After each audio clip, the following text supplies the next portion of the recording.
Hi Bold Bakers! We have made pizza in many different shapes and sizes here on Bigger Bolder Baking. We have made it in a mug, we have made it into a monkey bread, and today we are going to make it into a delicious scone. So let's get baking.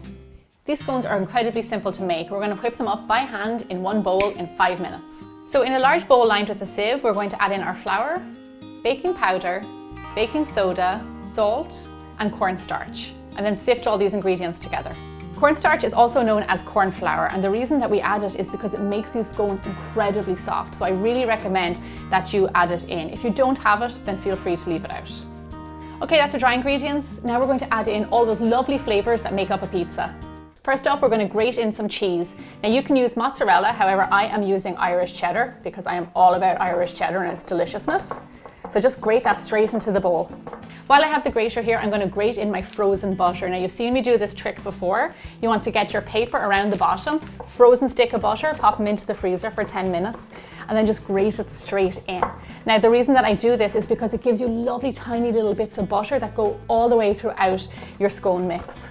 And also, you don't get your hands buttery. As you can see, I am not shy with the butter in this recipe, or actually in a lot of my recipes, but butter is really what makes these scones lovely and light and soft. Now for me, my favorite pizza topping is pepperoni. I have these little mini pepperonis here, and I'm just gonna scatter them in.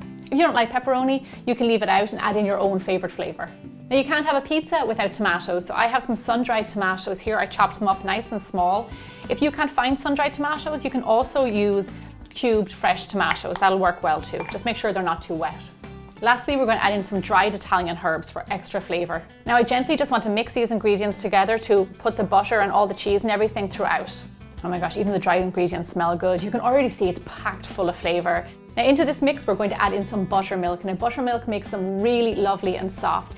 If you don't have buttermilk in your country, I did a video as part of Bold Baking Basics of how you can easily make it with some lemon juice and some milk. So I really recommend you do that.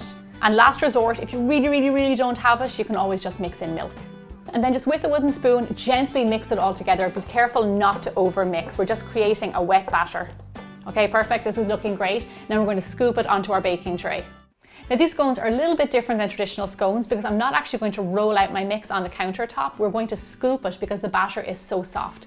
So I have a scoop here that I dusted in flour. I'm going to get a nice big scoop and then place it on my tray lined with parchment paper. If you're having trouble with your batter, use a spoon to help get it out of the scoop. Give a nice little bit of room to each scone because they will spread out as they bake. Once they're all scooped, I have some egg wash here and I'm just going to brush them with it so they come out nice and golden brown from the oven. If you don't eat eggs, you can always use milk to wash them with. Now these little beauties are ready for the oven. Bake your scones at 425 degrees Fahrenheit or 220 degrees Celsius for roughly 15 to 18 minutes. I just had a sneaky little peek at my scones and I think they're done, so we're going to take them out.